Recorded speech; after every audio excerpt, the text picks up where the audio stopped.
오늘 저희들에게 주시는 하나님 말씀은 열왕기하 4장 1절에서 7절까지 말씀입니다.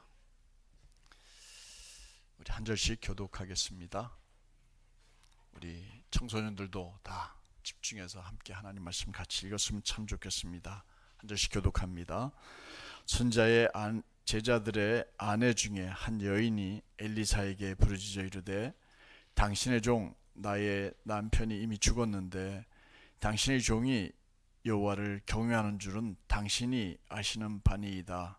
이제 빚준 사람이 와서 나의 두 아이를 데려가 그의 종으로 삼고자 하나이다 하니 엘리사가 그에게 이르되 내가 너를 위하여 어떻게 하랴. 내 집에 무엇이 있는지 내게 말하라. 그가 이르되 계집종의 집에 기름 한 그릇 외에는 아무것도 없나이다 하니 이르되 너는 밖에 나가서 모든 이웃에게 그릇을 빌리라. 빈 그릇을 빌리되 조금 빌리지 말고 너는 내 두 아들과 함께 들어가서 문을 닫고 그 모든 그릇에 기름을 부어서 차는 대로 옮겨 놓으라 하니라. 여인이 물러가서 그의 두 아들과 함께 문을 닫은 후에 그들은 그릇을 그에게로 가져오고 그는 부었더니 그릇에 다 찬지라. 여인이 아들에게 이르되 또 그릇을 내게로 가져오라 하니 아들이 이르되 다른 그릇이 없나이다 하니 기름이 곧 그쳤더라. 함께 읽습니다. 그 그 여인이 하나님의 사람에게 나아가서 말하니 그가 이르되 너는 가서 기름을 팔아 빚을 갚고 남은 것으로 너와 내 두 아들이 생활하라 하였더라. 아멘. 우리 주위 분들과 함께 웃으면서 보고 싶었습니다. 사랑합니다. 행복하세요. 이렇게 인사할까요? 보고 싶었습니다. 예, 사랑합니다. 행복하세요. 지금은 참 어려운 때다 이런 생각이 듭니다. 어느 가정마다 또 누구든지 어려움이 없을 수는 없습니다. 정말 어려운 일, 헤어나오기 어려운 그런 일을 당할 때 우리는 이런 말을 씁니다. 사자성어가 두 가지가 있는데요. 하나는 고립무원이라는 말을 씁니다. 그리고 또 하나는 여러분들이 잘 아는 시작 진퇴양난이라는 말을 씁니다. 이 고립무원이라는 것은 혼자 서 있는데 도움을 청할 사람이 아무도 없다 이런 뜻이고요. 진퇴양난은 앞뒤로도 물러날 데가 아무것도 없다 이런 말이죠.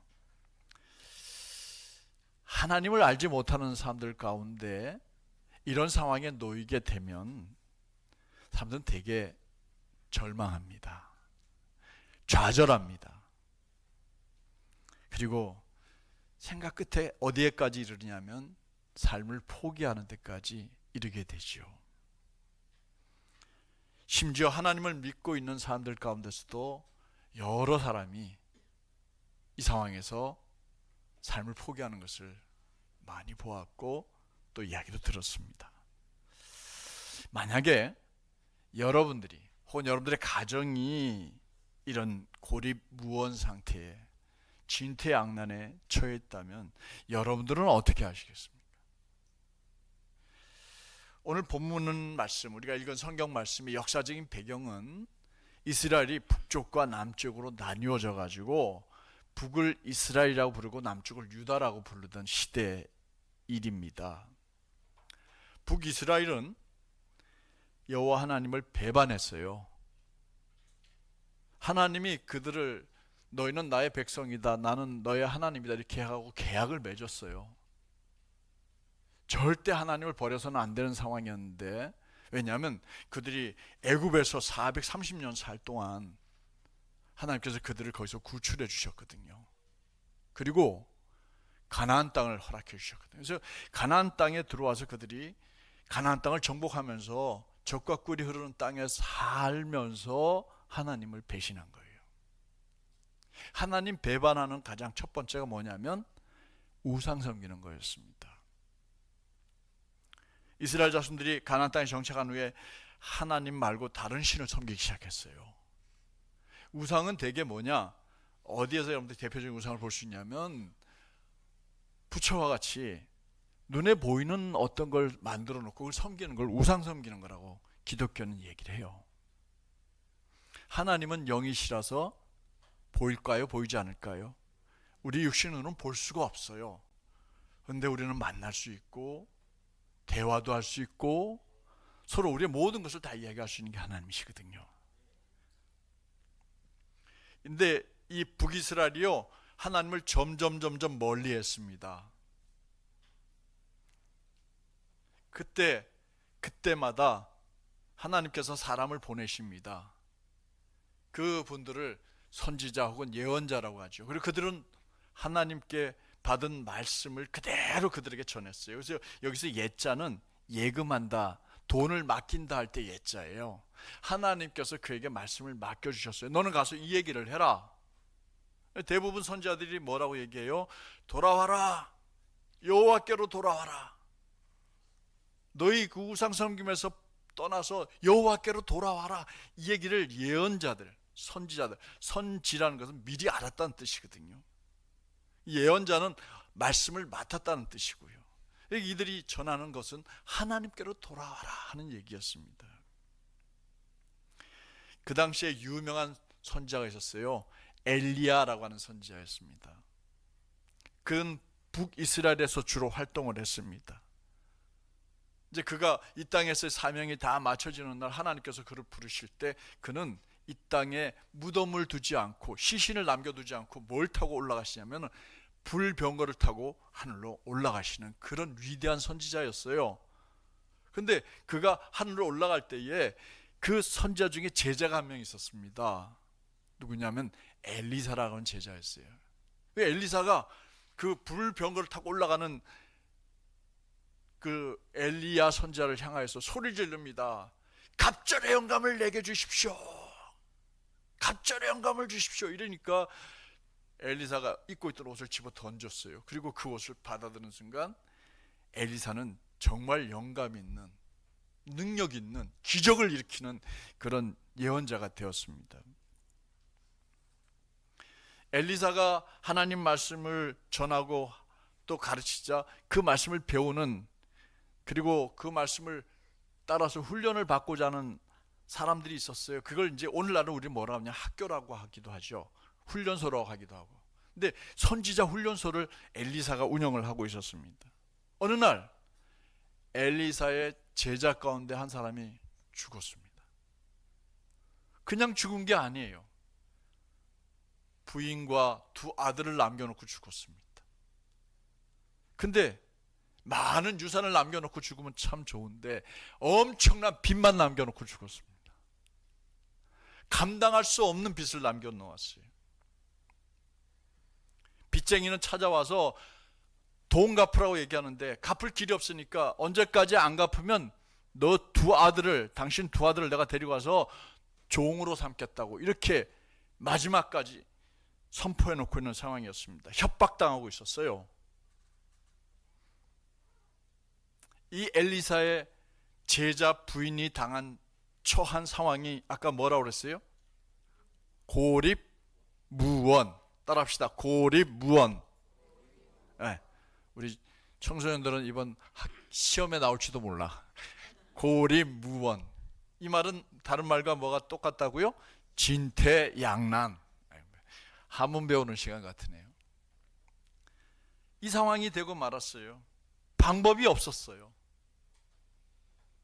이 엄청난 가정적인 어려움에서 이 부인이 극적으로 빠져나옵니다. 문제를 해결받습니다. 다시 말해서 빚을 모두 갚고 그리고 또 두 아들과 함께 가정에서 아무 어려움 없이 살 수 있게 되었습니다. 무슨 일이 일어난 걸까요? 로또라도 당첨이 되었을까요? 어떻게 이 어려움에서 빠져나올 수 있었을까요? 이 사건을 오늘 여러분들과 제가 이 아침에 이렇게 함께 나누는 것은 여러분들이 이런 어려움을 당했을 때, 정말 가정적으로 어려워졌을 때, 삶에 있어서 이렇게 지독하게 어려운 문제 앞에 닥쳤을 때에 우리가 어떻게 살아내야 우리의 삶의 문제를 해결해 나갈 수 있는가 하는 걸 배우는 이 아침이 되길 주의 이름으로 축복합니다. 분명히 우리에게 주신 말씀이 있을 줄로 믿습니다. 먼저 이런 어려움을 당하게 되면 제일 먼저 이 문제를 혼자서 해결하려고 하지 말고 하나님 앞으로 가지고 나와야 된다라는 걸 배웁니다. 누구 앞으로 가지고 나와야 된다고요? 우리 수빈이 오빠나 또 언니나 또 우리 윤서유나 젊지만 살면서 정말 너무너무 힘들고 어려움 생기면 여러분들은 어떻게 해요? 그 문제를 혼자 꿍꿍거리면 안 돼요. 엄마 아빠한테 얘기하잖아요, 그죠? 그러면 엄마 아빠는 해결해 줍니다. 마찬가지. 여러분들, 우리 성도들 여러분들 다 어려움에 처하게 되면 우리는 그것을 들고 하나님께로 나아가야 합니다. 왜요? 하나님이 우리 아버지이시기 때문입니다. 오늘 주보를 일찍 읽으신 분은 내년에 우리 하나님께 카네이션을 좀 달아드려야겠다. 내년 어버이 주일에는 우리가 여기다 카네이션 꽃을 좀 전시해주면 좋겠다. 그런 마음이 들었어요. 부모님께도 참 감사했지만 하나님 아버지께 감사해야 되냐. 하나님이 우리 문제를 해결해 주시는 우리 아버지이심을 믿으시기 바랍니다. 하나님이 누구라고요? 아버지이십니다. 본문 2절 말씀을, 우리 1절 말씀을 새 한글 번역으로 한번 같이 우리 읽어보도록 할까요? 다시 읽어보겠습니다. 우리 다 같이 읽어볼게요. 젊은 사람들 다 같이 읽어봅시다. 쉬운 성경입니다. 예언자 무리의 아내 가운데 한 사람이 엘리사에게 소리쳤다. 선생님의 제자였던 저의 남편이 죽었습니다. 선생님도 아시지요? 선생님의 제자는 여호와를 두려워하는 사람이었습니다.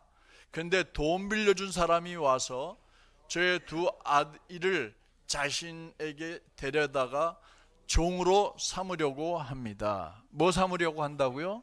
종 삼으려고 한다고 그랬어요.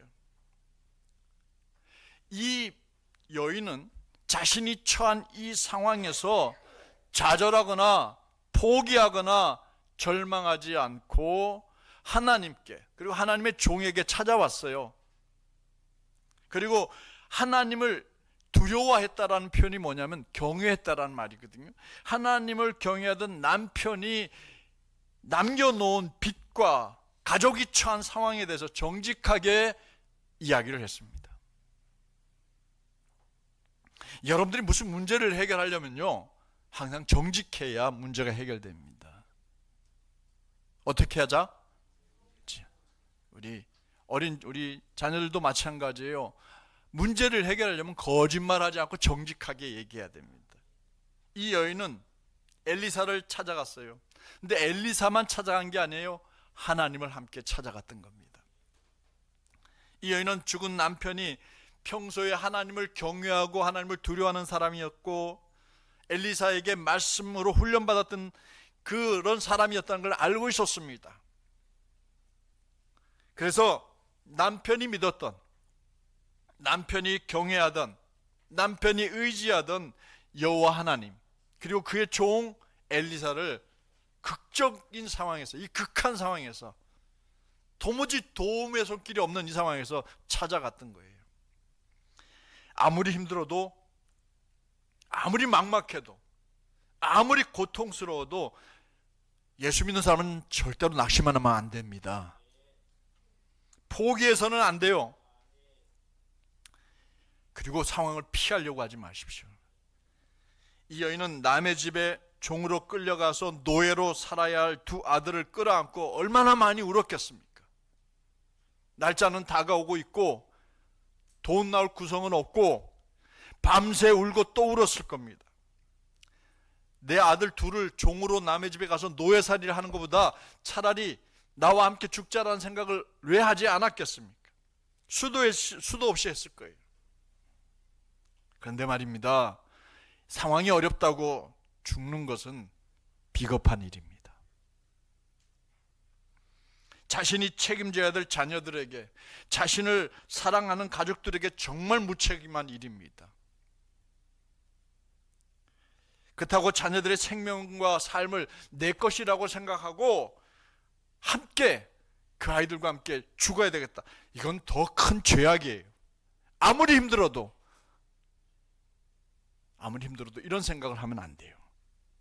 이렇게 사방에 벽이 둘러싸여 있을 때 우리는 고개를 들면 됩니다.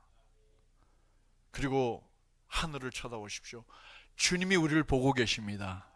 하나님이 우리를 향하여 마음을 열고 계심을 믿으시기 바랍니다. 정말입니다. 우리가 바라보는 하나님은 전능하신 하나님이심을 믿으시기 바랍니다. 다윗은 그 하나님이 당신을 경외하는 사람, 즉 두려워하는 사람을 아버지가 자식을 긍휼히 여긴 같이 긍휼히 여기신다고 시편 103편 13절에 노래했어요. 뿐만 아니에요. 시편 33편 18절과 19절에 이렇게 말했어요. 한번 우리 같이 읽어볼까요? 다시 읽어봅니다. 새 한글 성경에 그대로 번역되어 있는 내용이에요. 시작. 보세요. 여호와의 눈은 여호와를 두려워하는 사람에게로 향합니다. 여호와의 한결같은 사랑을 바라는 사람에게로요. 여호와가 그들의 목숨을 죽음에서 건져내시고 굶주린 가운데서 그들을 살아남게 하십니다. 할렐루야. 할렐루야. 현아, 하나님이 살아계심을 믿어야 돼요. 이렇게 하는 것은 청년들이 번쩍번쩍 정신 들게 할 겁니다. 윤서야, 하나님이 살아계신 걸 믿어야 해요. 하나님이 살아계신 걸 믿어야 합니다. 하나님을 경외하는 사람, 하나님을 두려워하는 사람, 하나님을 한결같이 바라보는 사람에게 하나님의 눈길이 향한다고 그랬습니다.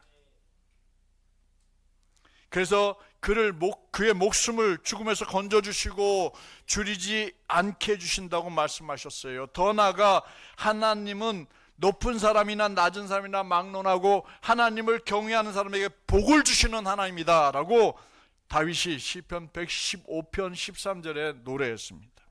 사랑하는 성도 여러분, 여러분들이 이 여인처럼 진퇴양난 고립무원의 무립고원의 상황에 처하게 되었다면 여러분들 어떻게 하시겠어요? 많은 사람들이 이런 어려운 문제를 풀지 못하고 스스로 우울함에 빠지는 경우가 참 많아요.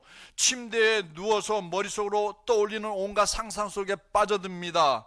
그리고 늘 그 결론은 죽음이라는 곳에 이르게 됩니다. 오죽하면 그런 생각을 하겠느냐 하지만 그것은 자녀들과 가족들에 대한 책임 회피예요.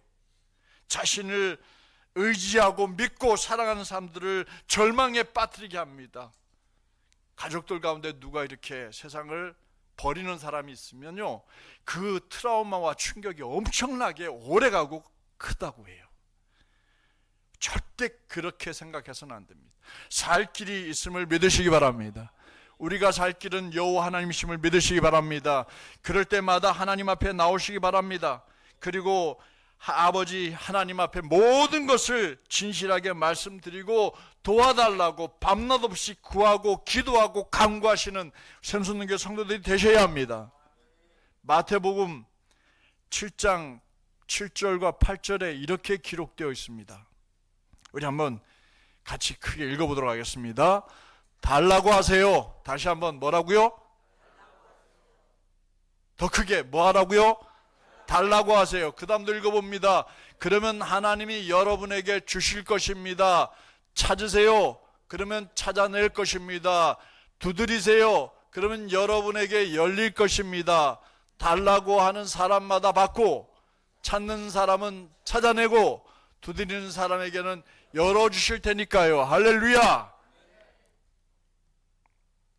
여러분들 가운데 어떤 사람이 자식이 빵을 달라고 하는데 애따 이거 먹어라 하고 돌덩이 하나를 손에 쥐어주는 사람이 누가 있습니까? 물고기를 달라는데 뱀을 한 마리 꺼내가지고 애따 이거 먹어라 하는 그런 부모가 어디 있습니까? 우리들이야말로 악할지라도 우리들의 자녀들에게는 어떻게든지 좋은 걸 주려고 하는데 하늘에 계신 우리 아버지 하나님께서 얼마나 더 그러겠습니까? 달라고 하는 사람들마다 좋은 것을 주신다 약속하셨습니다. 믿으시기 바랍니다. 첫 번째는 뭐 하라고요? 어려운 상황이 되면 누구에게로 나아가라고요? 하나님께로 나아가라고 했습니다. 두 번째로 오늘 본문은 우리들에게 감당하기 어려운 상황 속에서도 하나님은 우리가 가지고 있는 것을 사용하셔서 기적을 만들어주시는 하나님이심을 믿으시기 바랍니다. 우리가 가지고 있는 것 가지고 기적을 만드신다고요. 2절 말씀을 한번 읽어보도록 하겠습니다. 다시 읽어봅니다. 엘리사가 그 부인에게 말했다. 내가 부인을 위해 무엇을 해드릴까요? 나한테 말씀해 주세요. 부인 댁에 무엇이 있습니까? 여자가 대답했다. 예언자님의 종인 저희 집에 있는 것이라고는 뭐 하나뿐이라고요? 기름병 하나뿐이라고 그랬어요. 엘리사가 자기를 찾아온 사람이 뭐라고 그랬습니까? 부인 집에 뭐가 있습니까? 라고 물었어요. 엘리사는 보통 사람들처럼 아니 그 많은 돈 가지고 뭐 했대요? 빚내 가지고 뭐 어디다 썼대요? 아니 뭐 한다고 그렇게 돈을 많이 빌렸대요? 이렇게 묻지 않았습니다. 아무것도 남아있는 것이 없는 그 집에 뭐가 있느냐고 물었습니다. 하나님은요, 우리가 가진 것을 들어서 기적의 도구로 사용하심을 믿으시기 바랍니다. 마태복음 6장에 보면요, 예수님께서 보리떡 5개와 물고기 2마리로 5,000명을 먹이고 몇 광주를 거둬들였을까요? 12광주를 거둬들이는 기적을 일으켰어요.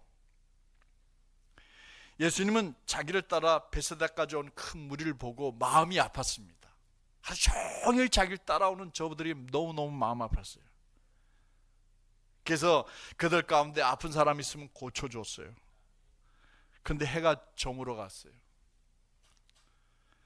그러니까 제자들이 예수님께 찾아와서 말했습니다. 선생님, 이곳이 들판입니다. 그래서 저녁도 되었고요. 먹일 게 아무것도 없습니다. 무리들을 흩어보내시죠. 그래서 마을에 찾아가서 자기들이 먹을 걸 해결하게 하는 게 좋을 것 같습니다. 라고 건의를 했습니다. 근데 예수님께서는 난데없이, 우리 성경에는 너희들이라고 표현되어 있는데 요즘 새한글 번역에 그대들이 주세요. 그대들이 먹을 것을 주세요. 이렇게 말해버렸어요. 누구한테요? 제자들한테 당신들이 먹을 걸 주라는 거예요. 그자 제자 중에 한 사람이 말했어요. 선생님, 제가 돈 200데나리온을 들고 마을에 가서 빵을 사다가 먹인다고 한들 저기 있는 남자만 5,000명 되는 사람을 어떻게 다 먹일 수 있겠습니까? 그리고 요즘처럼 공장이 있는 것도 아니고 예약을 미리 한 것도 아니고 어떻게 그 많은 것을 사다가 저를 먹일 수 있겠습니까? 라고 말했어요. 그때 예수님이 제자들이 뭐라고 그러는지 아세요? 우리 마가복음 6장 38절을 한번 읽어보도록 하겠습니다. 시작. 그대들에게는 빵이 얼마나 있나요? 가서 한번 살펴보세요. 조금 전에 제자들이 와서 말했잖아요. 먹을 게 없다고, 줄 게 없다고. 근데 가서 빵을 찾아보라는 거예요. 그래서 찾으러 갔었는데 안드레라는 제자가 보니까 어린아이가 아직 안 먹고 있는 도시락 하나 들고 있는 거예요. 펼 보니까 그게 엄마가 가서 먹으라고 싸준 도시락에 뭐가 들어있어요? 보리떡 5개하고 물고기 2마리가 있었어요. 물고기도 뭐 이만한 물고기가 아니고 여러분들 그 뭐죠? 조기 정말 그 음식점에 가면 요만한 거 나오는 거 있잖아요. 멸치보다 조금 큰 멸. 아마 그런 조기 2마리가 들어있었을 것 같아요. 그래서 그걸 가지고 이 안드레가 예수님을 찾아왔습니다. 선생님, 이것이 이 많은 사람들 먹인데 무슨 쓸모가 있겠습니까? 라고 이렇게 말씀을 드렸습니다. 그랬더니 주님이 그를 손에 받으시더니 손에 이렇게 높이 드셨어요. 축사하셨어요. 하나님, 이 빵과 이 물고기를 축복해 주세요. 하고는 내려놓고는 제자들을 불러 모았습니다. 나누어서 먹게 하라고. 제자들이, 어떤 제자는 그랬겠죠. 아니 이거 물 한 사람 먹을 것도 안 되는데, 이렇게 말하지 않고 시키는 대로 보자기에 들어있는 그 빵과 물고기 2마리를 바구니에다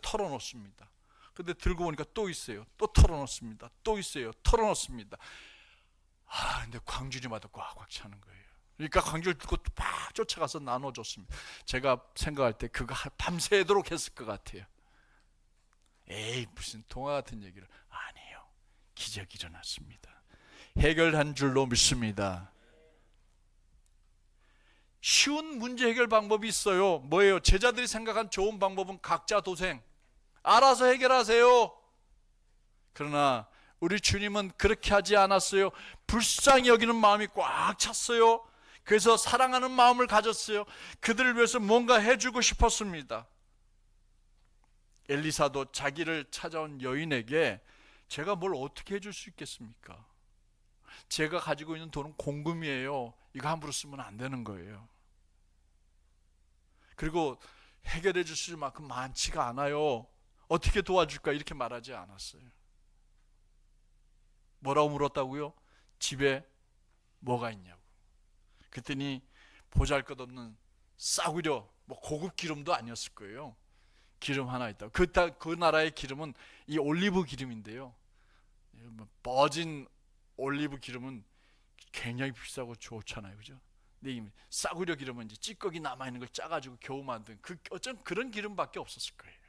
근데 그것으로 해결해 준 겁니다.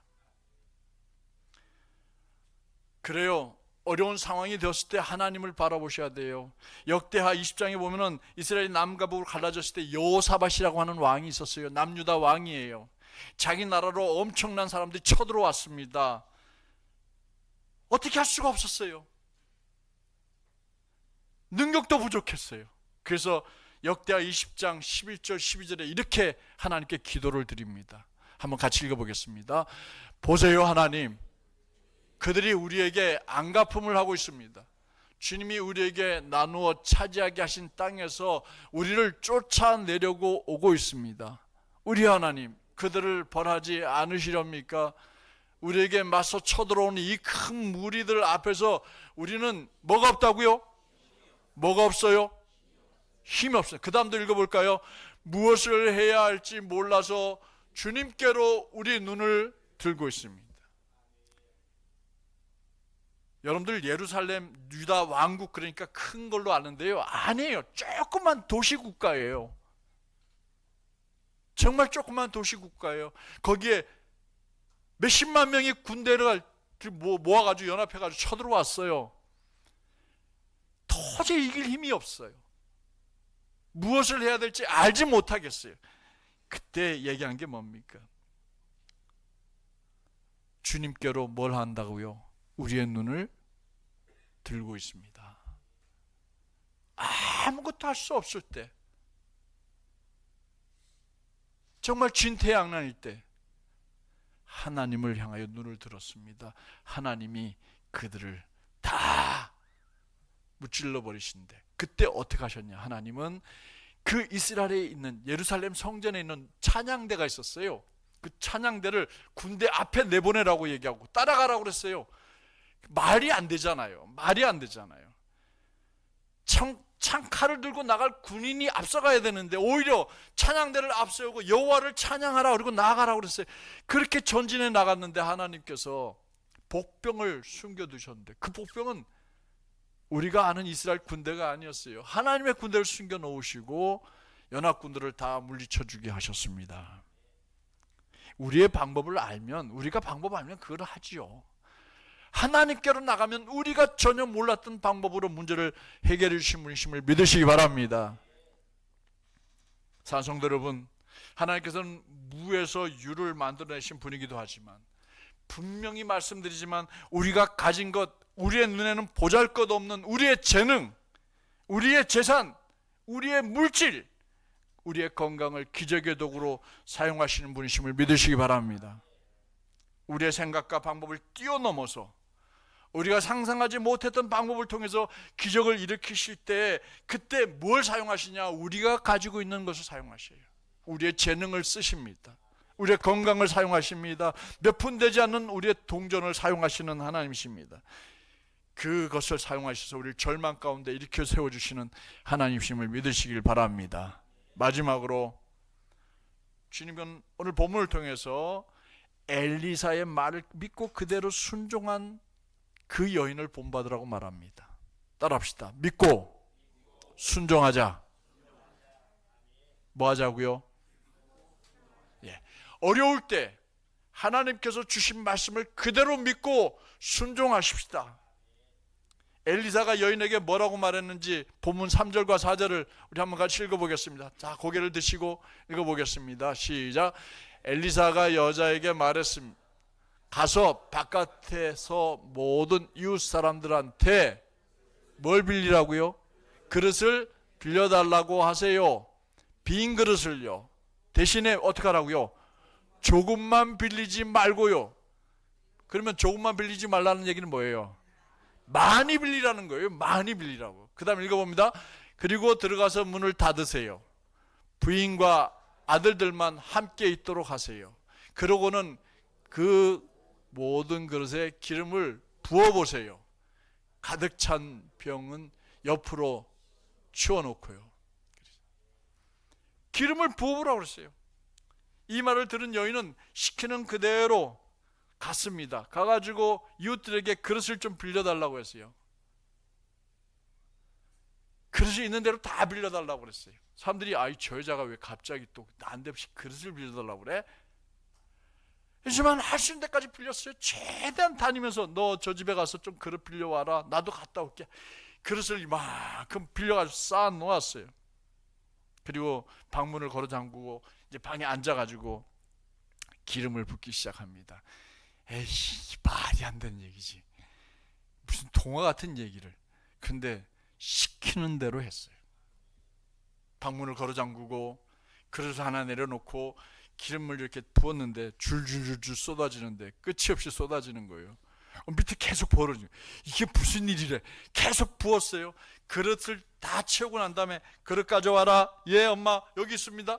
그릇을 다 채웠습니다. 계속 채웠습니다. 계속 채웠습니다. 그리고 또 그릇 가져와라 했더니 엄마 이제 더 없어요. 그러자 기름병에서 뭐가 그쳤다고요? 기름이 쏟아진 게 그쳤습니다.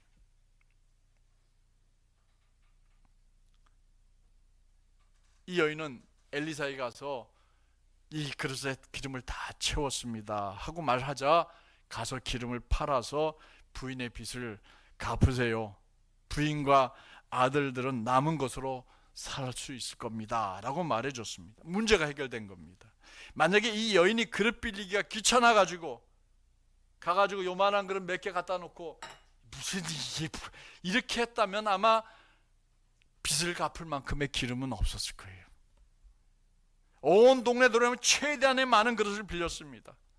그렇습니다. 그 기름 한 병과 빌려온 그릇이 하나님의 기적을 일으키는 그리고 문제를 해결하는 도구로 사용되었음을 믿으시기 바랍니다. 하나님께서 문제를 해결시키는 믿음이 없었다면, 주님께 나아가지 않았다면, 순종하지 않았다면 이런 기적은 일어나지 않았습니다. 여인은 하나님을 믿었습니다. 하나님께서 자신에게 하는 말씀 그대로 이루어질 것을 믿었습니다. 엘리사의 말을 믿었습니다. 집에 돌아가서 두 아들과 함께 최대한의 그릇을, 큰 그릇을 많이 빌렸습니다. 그릇마다 채워진 기름을 팔아서 다 문제를 해결했습니다.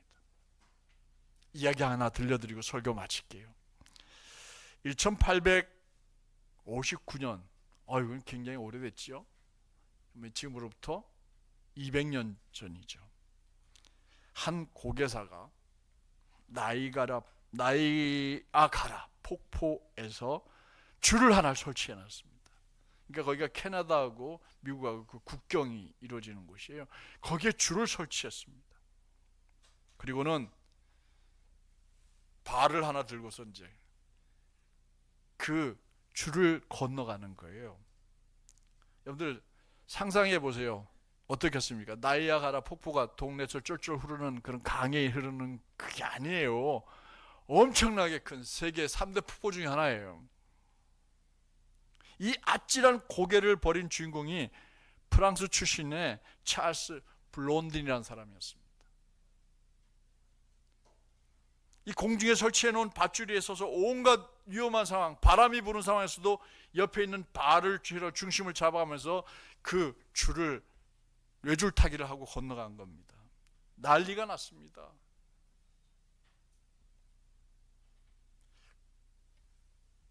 많은 사람들이 구름대같이 모였어요. 건너갔어요.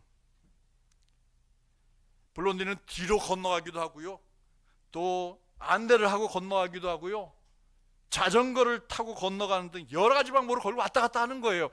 사람들이 와 소리를 질렀습니다. 그런데 이 브론디가 이쪽에 건너와가지고 이제 소리를 지릅니다. 당신들은 내가 사람을 등에 업고 이 폭포를 건너갈 걸 믿으십니까? 그랬더니 사람들이 뭐라고 그랬게요? 예, 믿어요. 자기가 안 올라탈 거니까 크게 소리 지르. 네, 믿어요. 그때 뭐라고 그러냐면, 그러면 누구든지 내 등에 와서 업히세요. 내가 당신을 업고 건너가겠습니다. 그랬더니 누가 나왔어요? 아무도 안 나왔어요. 아무도. 여러분들 같으면 나가겠습니까? 아니, 대답해 보세요. 여러분들 같으면 나가겠어요? 안 나가죠. 못 나가죠. 저도 못 나갑니다. 저도 뭐 믿음이 좋다고 절대 목사도 못 나갑니다. 근데 다들 쳐다보는데 이 브론딘이 남자 한 사람한테 손가락질하면서, 당신은 내가 당신을 업고 거기 건너갈 걸 믿으세요? 그랬더니 이 사람이 예, 믿습니다. 내가 당신을 믿겠습니다. 내가 당신 등에 업히겠습니다. 하고는 올라와가지고 진짜로 이 브론디의 목을 손을 걸고는 업힌 거예요. 사진 좀 볼까요? 이게 제가 거짓말이 아닙니다. 이 사진이에요. 지금 발을 보세요. 어디에 올라가 있어요? 땅이 아니고 줄 위에 서서 발을 들고 이렇게 목을 감고 이제 둘이서 나이아가라 폭포 그 사이에 걸어놓은 발을 건너고 있는 거예요. 실제 있었던 일이에요. 이 사람은, 이 등에 업힌 사람은 뭐냐면, 이름이 뭐냐면 콜코트라는 사람인데 이 브론딘의 매니저였습니다. 그럼 둘이 짜고 한 거냐? 물론 이제 아무도 안 나올 테니까 네가 나와라 얘기는 미리 사전에 했겠죠. 근데 이 콜코트라고 한 사람이 자기 생명을 내거는 거예요. 그죠? 이 일이 성공적으로 끝나면 엄청난 인기를 끌 건 말할 것도 없고, 대신에 잘못하면 죽는 거예요. 이 콜코트가 브론딘의 매니저였지만 뭐 했기 때문에 등에 올라탈 수 있어요? 믿었기 때문에. 이 브론딘은 분명히 나를 얻고 안전하게 건너갈 것을 믿었어요. 신뢰했어요. 그래서 등에 업혔는데, 이때 업히는 순간부터 뭐 해야 돼요? 이 콜코트가 뭘 해야 돼요? 아무것도 하면 안 돼요. 뭐 밑에 위험하다고 이렇게 해도 안 돼요. 움직여도 안 돼요. 매달려가지고 그냥 가만히 있어야 돼요. 휘청거려도 가만히 있어야 돼요. 그게 믿는 거예요. 그렇게 자신을 전부 내어놓고 가만히 있으면 그 가만히 있는 그를 중심을 잡아가면서 건너가는 게 바로 브론딘이었거든요.